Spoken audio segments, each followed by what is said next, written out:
Então nós vamos ter um estudo, e depois desse estudo nós vamos fazer um louvor, e depois do louvor nós vamos ter uma pequena reunião. Não é isso? Vamos tratar de alguns assuntos importantes. Eu falei que é a segunda igreja, mas o pessoal só quer saber de segunda igreja. Não, nós não somos segunda, não tem primeira, né? Mas é brincadeira. Então nós estamos iniciando hoje a segunda congregação, que aqui nós já vamos entrar com o título de igreja. Sabe por quê? Alguém sabe dizer o porquê? Vocês que são nazarenos, não sabem dizer muito, Isabel, então não conhece muito bem o nosso manual de doutrina. Por que nós vamos começar aqui a incendiar uma igreja? Vai, meu irmão? Porque o seu pastor não é pastor licenciado, é o reverendo. Reverendo não pastoreia a congregação. Reverendo pastoreia o Cristo. Então, e outra coisa, todos aqui foram batizados, a maioria por mim. Aqui só tem duas que não batizei. Três, aliás. Irmã Isabel, irmã Rosângela e o Lidamar. O resto são fruto do meu pastoreio. Não minto. Solinho eu batizei, ela batizou comigo, que vergonha. E o veião, essa garota tem que batizar com o pai velho, né? Glória a Deus por isso. Irmã Nancy também não batizei. Eu não era pastor, mas o Juninho eu já batizei. Então que Deus nos abençoe. O Juninho vai estar trazendo um estudo para nós hoje. Eu tenho certeza que o que Deus tem no coração dele é o mesmo que vocês também receberam. Uma porção da palavra de Deus. Vamos orar para mim, não? Que oração? Vamos ficar de pé. Você lembra? Amém. Então eu vou convidar Deus de já. Por enquanto vocês não são diácono, não. Então hoje nós vamos falar desse assunto. O monitor da palavra de pastor, vem para o irmão Wilson para estar orando pelo pregador nessa noite.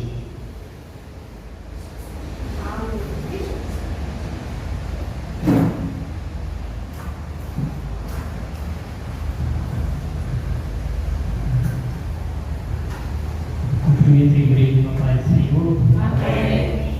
Senhor nosso Deus e Pai, graças te damos, Senhor, reverendo da tua santidade, no nome santo do teu Filho amado. Pai querido, Pai amado, eu quero te pedir, meu Pai, nessa hora, pela vida do Júnior, que eu possa estar abençoando ele, meu Pai.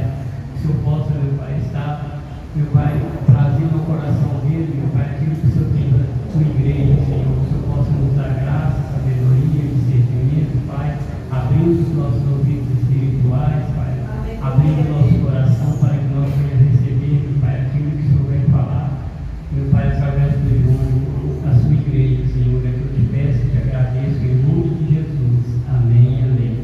Amém. Bem, irmãos, posso sentar? Vem. Vocês estão felizes? Amém. Glória a Deus. É tão bom que tem coisa nova, né? A gente fica animado. Tudo novo, né? Porque a palavra do Senhor, ela mesma, né? Fala sobre ela mesma, que é do Senhor, né? Ela se renova cada dia da nossa vida. Toda manhã ela se renova, todo dia ela se renova, né? Por isso que a gente pode ficar aqui várias vezes falando do texto. Cada dia que nós falarmos dele, nós vamos ver uma colocação diferente, porque a palavra do Senhor fala conosco, todo mundo. Eu gostaria que você abrisse a sua Bíblia, lá em Lucas capítulo 4, Lucas 4, versículos 18 e 19. Se vocês repararem, no Lucas 4 a gente foi no terceiro, acho que foi umas 2 quarta-feiras atrás, a gente leu Lucas, 2 ou 3 quarta-feiras, assim. Nós lemos esse texto aqui. Mas hoje nós vamos tirar uma outra conotação desse texto, porque é como a própria palavra diz, né? As misericórdias se renovam toda manhã. Lucas capítulo 4, verso 18 e 19, nós vamos começar a ler. Lucas 4. Pode ser que esteja fora de ordem, tá? Pode ser que esteja com outra tradução. Nós vamos ler o versículo 18 e 19.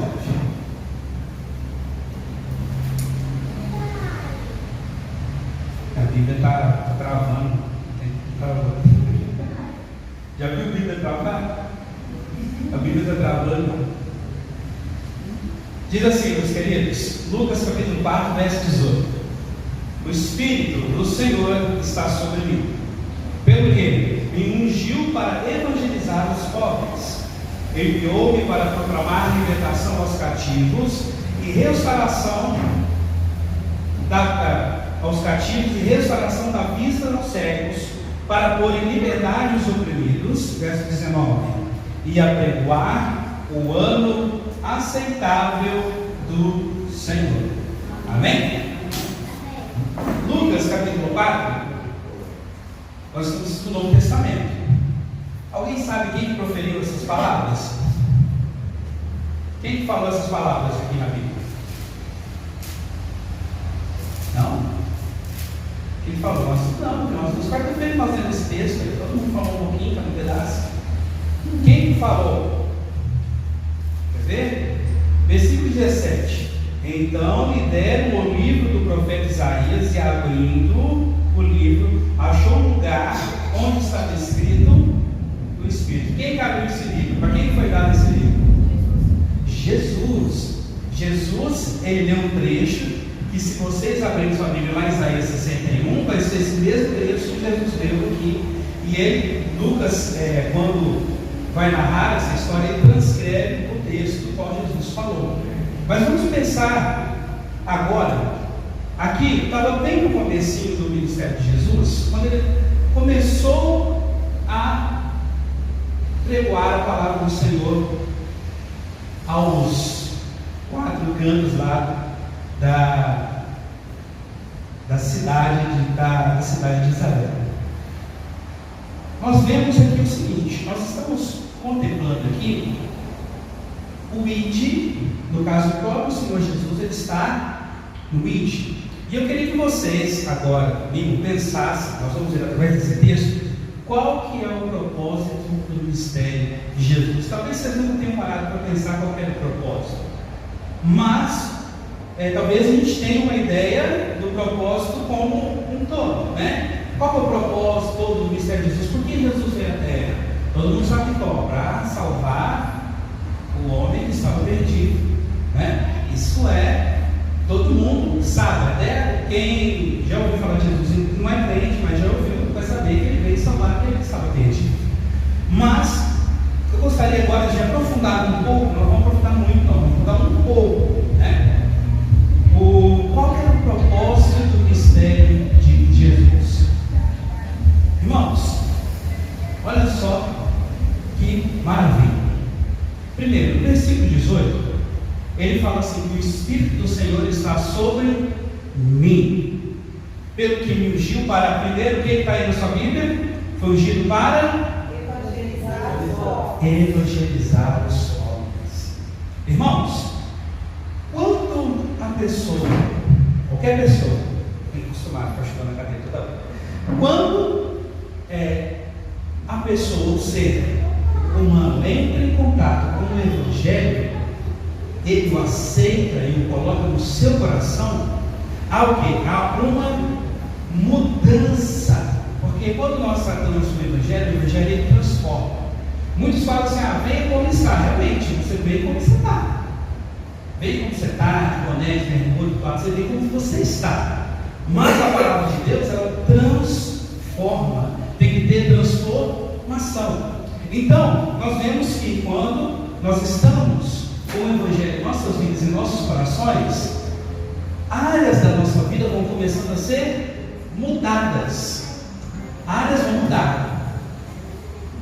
E aí eu vou trazer para vocês aqui 4 aspectos da sua vida, da nossa vida, que quando entramos em contato com o Evangelho, já começa a ser mudado. E a primeira o aspecto da sua vida que começa a ser mudado é a sua vida econômica. Sua vida econômica. Não, você está falando, Juninho, que quando a gente chegar a conhecer Jesus, a gente vai ficar rico, vai ficar superpoderoso, vai poder estar aqui. Não, não é isso que eu estou falando. Estou falando de outra coisa. Olha só, ele fala assim que ele ungiu para evangelizar aos pobres. Evangelizar é o que? Boas novas. Dar boas novas aos pobres. Os pobres são os necessitados.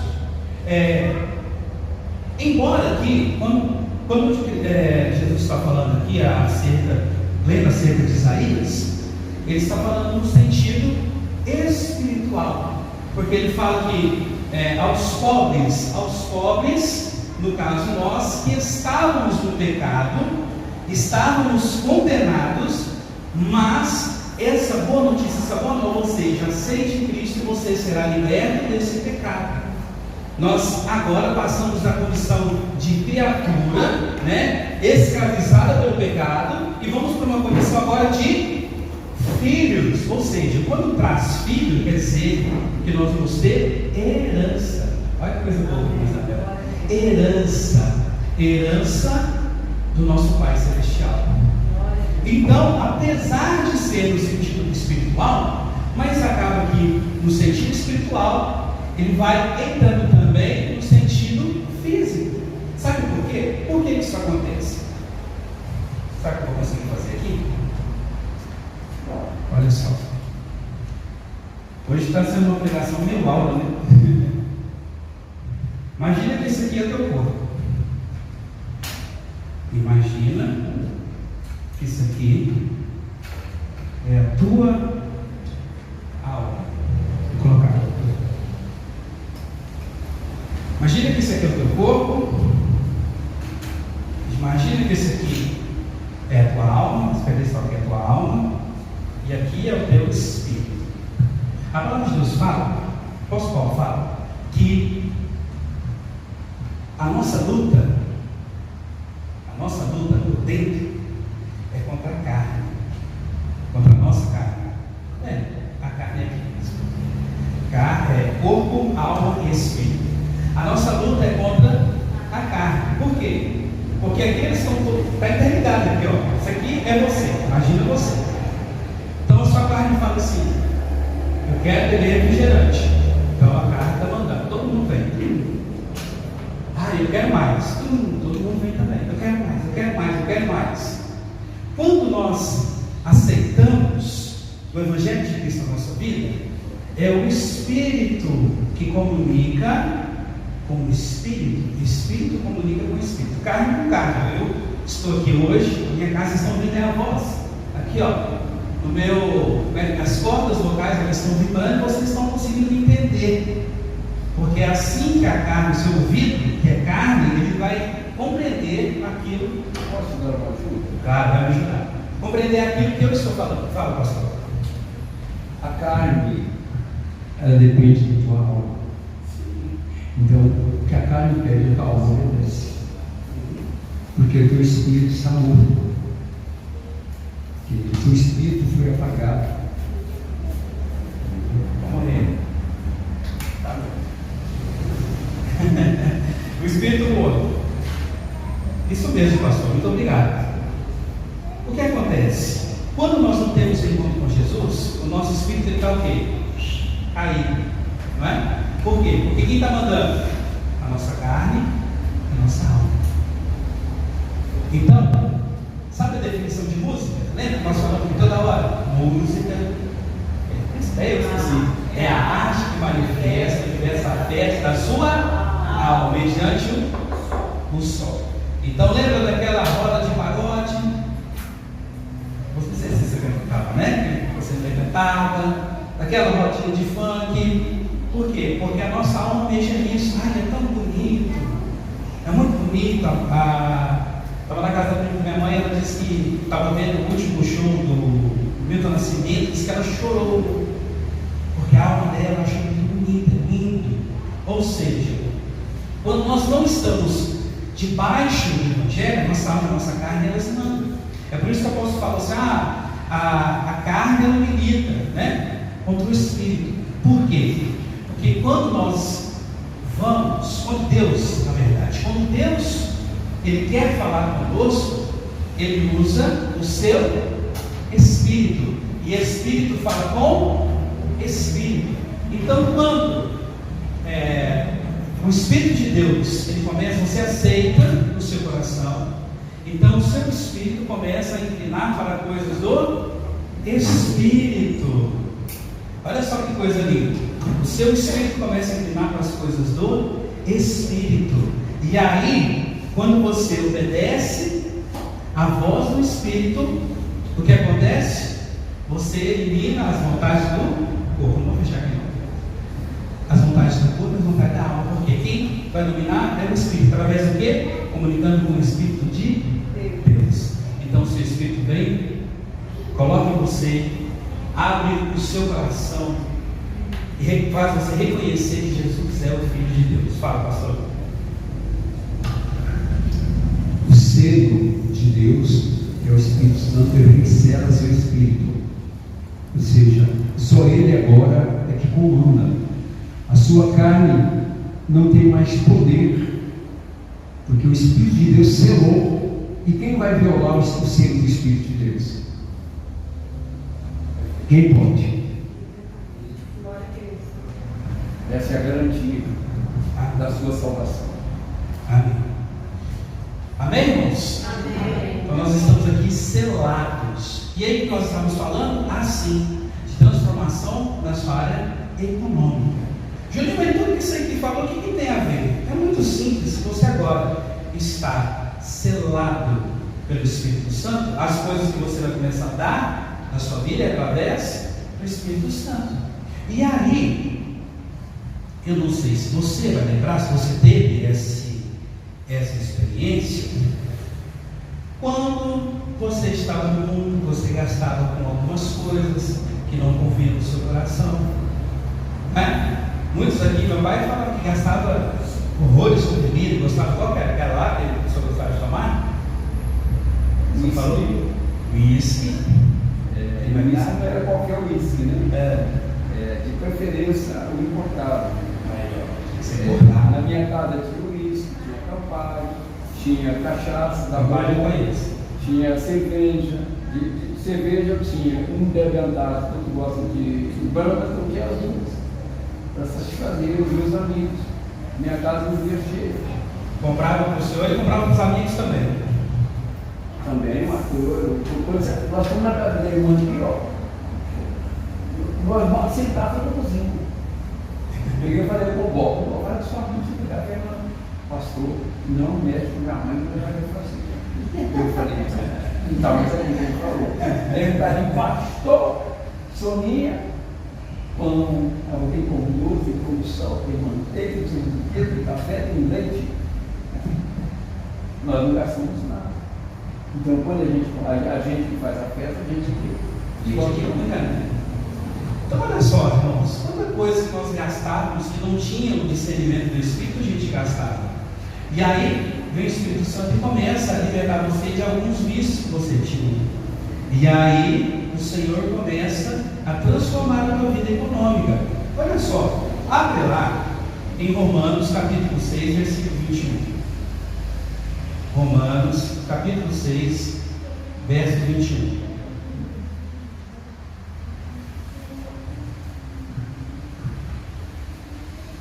Vamos ler o 20. Romanos capítulo 6, verso 20 e 21. Deixa eu só colocar o escritor. Romanos 6, capítulo, versículo 20 e 21. Acharam? Lê alguém para nós, por favor.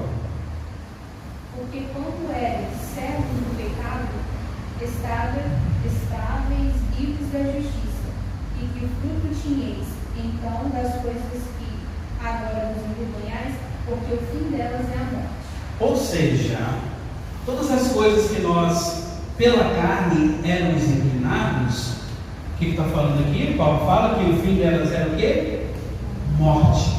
Mas mas todas as coisas que vêm através do Espírito, o fim é vida, óbvio. Então, primeiro aspecto, que quando Jesus entra na sua vida, o propósito de Cristo entrar na sua vida também é mudar a sua vida econômica, tá? Pense você que não. Ou seja, o nosso estilo de vida em Cristo nos ajuda a administrar sabiamente os bens que Deus nos deu. Como que? Bons mordomos. Amém? Então, o primeiro aspecto que Deus começa a mudar é a sua vida econômica. Como é que fala lá? No versículo 18, vamos voltar lá. 18.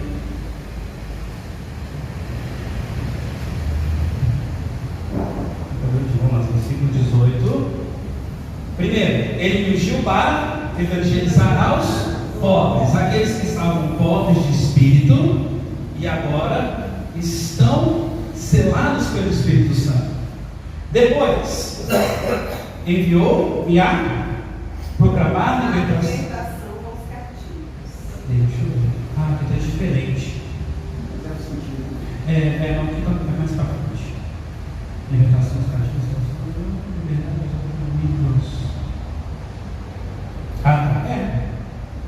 Libertação aos cativos. Segunda área que Deus começa a mudar na sua vida é a área psicológica. Você sabia disso? Sabia disso? Que Deus começa a mudar a sua área psicológica?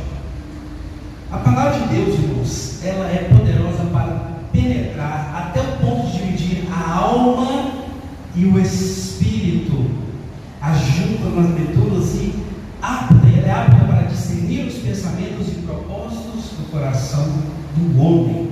Ou seja, o que Cristo faz com o seu ser? Primeiro, ele renova o seu ser, segundo Coríntios 5,17.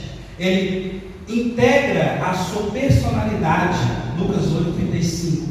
Ele tira a culpa, Hebreus 9,14. Ele perdoa pecados, 1 João 1,17. Ele leva as nossas ansiedades, 1 Pedro 5,7. Ele põe fim à solidão, Mateus 28,20. Maravilha. Ele faz, tem mais para não? Ele afasta a tristeza, em João 14,1. Ele dá tranquilidade, lá em João 8, 14, 27. E ele abre uma nova porta. Abra sua Bíblia em Apocalipse, capítulo 3, versículo 8. Olha o que diz lá em Apocalipse 3, capítulo 3, verso 8.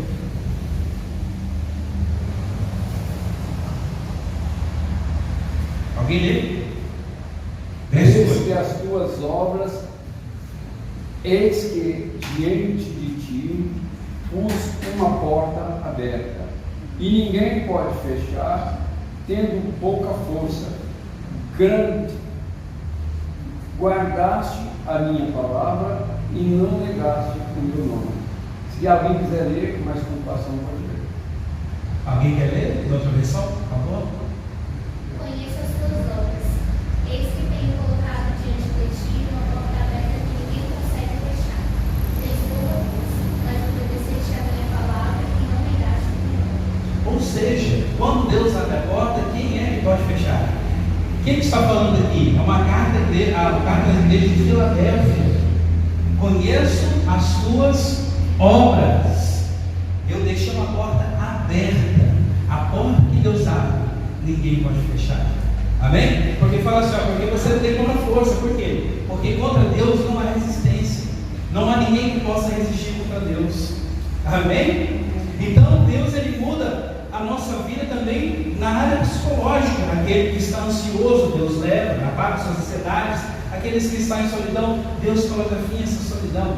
Sabe, às vezes, quando a gente vem de moto, normalmente a gente anda sozinho de moto, né? É muito difícil andar com garupa. Mesmo quando você está com garupa, é difícil ficar conversando com garupa, né? Complicado.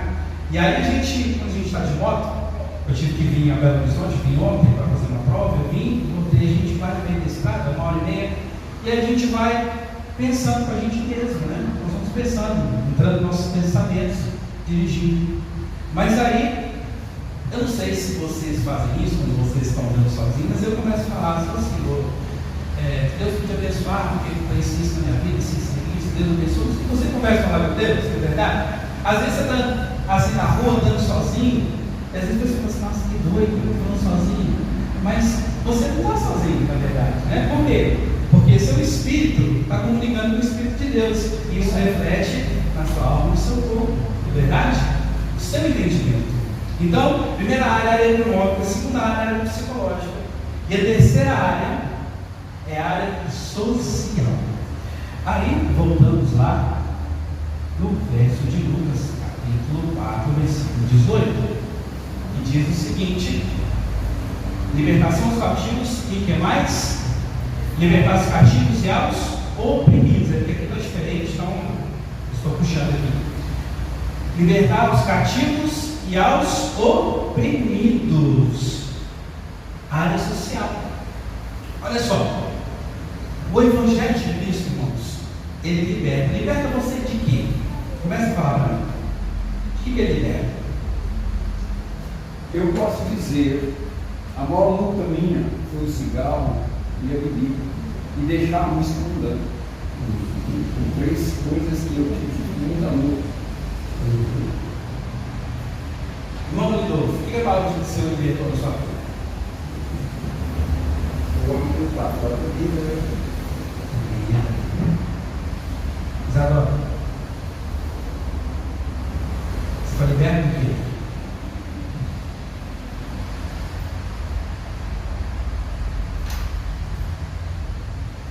Ou o mais óbvio que acontece com todo mundo. O quê? Do pecado. É claro que a bebida são vícios, né? Aquilo que eu falei, que estão na alma e nos fazem pecar. Vícios nos fazem pecar. Nós somos libertos dele. Ou seja, ele nos liberta do mais opressor e cruel cativeiro que nós chamamos de pecado. Porque o pecado, ele nos escraviza. A experiência da salvação total nos traz libertação da culpa, da pena e do poder do pecado. Quem teve algo comigo, tem que saber de qual. Cristo nos salva da culpa. Que culpa é essa? A culpa que nós carregávamos do pecado em nossas vidas. A culpa de que nós éramos condenados. Nós estávamos condenados a ir para o inferno. Nós estávamos condenados à morte eterna. Mas aí Cristo nos salva desse pecado. Cristo nos dá uma nova perspectiva de vida familiar, matrimonial e social. Depois, irmão, o senhor foi liberto da bebida. O que aconteceu com os amigos que iam para o senhor por lá? Eu era afastado. Passou. Por quê? Porque houve uma mudança na vida dele. Então, quando houve uma mudança na vida dele, isso reflete em todas as áreas da sua vida, principalmente na área social. Ou seja, o Evangelho de Cristo, ele coloca o lugar da mulher na sociedade. Você lembra que Deus trabalhava com mulheres? Ele não tinha essa separação. Tanto é que quando ele ressuscitou, primeiramente, quem foi uma das primeiras a saber, as primeiras pessoas a saber que Cristo havia ressuscitado? Eu posso falar uma coisa? Sim, pode falar. Você disse que Deus não trabalhava com as mulheres. Deus criou a primeira mulher para estar. Sim, na verdade que ele fala Jesus, né? Jesus, o ministério de Jesus trabalhava com as mulheres também, né? Mas o homem antigo fez uma mulher. O homem fez uma mulher. Lembra quando a mulher caiu no pecado? Ela era mulher? E para a vontade sua agora é do teu marido. E o homem trouxe a mulher cativa. Tanto é que, se vai olhar no Velho Testamento, os homens já não tinham uma esposa só. Isso. Por que foi permitido? Porque ele vivia no pecado. O pecado fazia isso. O homem teve que aprender. Agora você observa, nós temos 2 exemplos. Qual foi o homem que no Velho Testamento, no tratamento de Israel, teve muita esposa? O homem? 2 homens no Velho Testamento é o tipo do casamento de Deus. Deus disse, só teve uma esposa. Um homem que teve só 2 homens. Não, Isaac e José. Isaac é um tipo de Cristo, porque Cristo, a mulher, representa a noiva, a parte feminina da igreja. Então, Cristo José só teve o tipo José, e Isaac é um tipo de Cristo para nós. Isaac ficou velho, ficou cego, mas não abandonou a Rebeca. José não fala que teve segundo casamento. Agora Davi teve 17. Salomão teve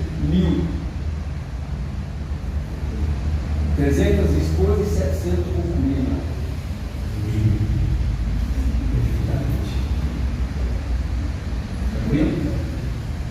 Vocês estão entendendo, irmãos? Como é que Deus muda a sua vida familiar, a sua vida matrimonial, a sua vida social? E por isso que Deus, Ele dá liberdade aos cativos e oprimidos.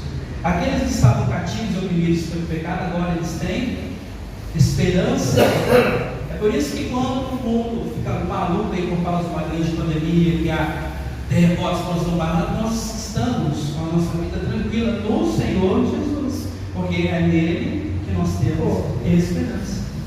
Amém? Amém. E por último, então, econômica, psicológica, social e por último, física. Agora falando do físico mesmo. Aí ele fala, por último, né, que é fugiu para evangelizar os pobres, proclamar a libertação aos cativos, restaurar e dar vista aos cegos. Olha que história bonita. Lá em João, versículo 9, olha lá. Evangelho de João, capítulo 9.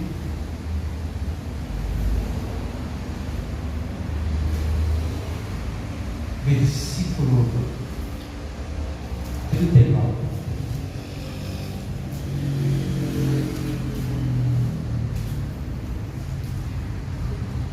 No capítulo de João 39, Jesus cura o cego de nascença. Você lembra? O cego de nascença? Jesus passa, ele estava lá e Jesus pergunta: você quer ser curado? Eu quero. Ele foi lá, cuspiu, fez o lodo, limpou a vista dele e começou a ver e saiu todo feliz. As pessoas falaram assim: mas esse não é aquele cego de nascença? Foi. É que aconteceu. Os fariseus falaram assim: está acontecendo alguma coisa aí, algum murmúrio, tem um cego. Então, esse aí, chama ele. Foi lá, interrogaram ele e falou assim: como é que você foi curado? Estava cego, eu vou abrir meus vistos, eu sei que agora eu vejo. Quem que ele é? Não sei. Não, tem alguma coisa errada. Chama os pais dele. Veio os pais dele. Se você é dentro do carro, você vai ver. Veio os pais dele e falou assim: ele era cego de nascença? Realmente ele era. Mas agora ele está curado? Realmente ele está. Mas que poder ele curou? Eu não sei. Perguntei para ele que sabe. Ele já é grande. Ele já responde por si. Né? Aí ele volta para Jesus e no versículo 39, Jesus abre também não só a visão física dele, mas abre a visão espiritual. E aí ele diz aqui, que é maravilhoso, versículo 39. Prosseguiu Jesus, isso é Jesus dizendo: eu vim a este mundo para juízo, a fim de que os que não veem vejam, e os que veem se tornem cegos. Aqui Deus estava falando para abrir os olhos espirituais. Aí nós vemos, irmãos, que o ministério de Cristo ele manteve adequadamente as necessidades físicas e as necessidades espirituais do homem. E aí agora pesa sobre nós, irmãos, através de tudo isso aqui, pesa sobre nós agora levar esse evangelho. Para concluir, qual que é o propósito do ministério de Jesus? É simples. O principal propósito do ministério de Jesus é a redenção total do ser humano. Amém? Redenção total. Envolve todo o ser do homem, tanto no seu espírito, quanto na sua alma, quanto no seu corpo. Amém? Certinho, faltando 1 minuto. Amém? Vocês foram abençoados, irmãos? Alguém tem alguma dúvida? Hoje foi uma pregação bem estudo, né? Mas espero que Deus tenha abençoado a sua vida e tenha podido acrescentar mais desse maravilhoso ministério que Deus nos nos colocou aqui na terra. E agora, meus irmãos, só cabe a nós levar esse evangelho a pessoas que não viveram esse evangelho. Porque às vezes a pessoa conhece e ouve falar, mas agora de viver, que elas possam viver esse evangelho. Amém? Pastor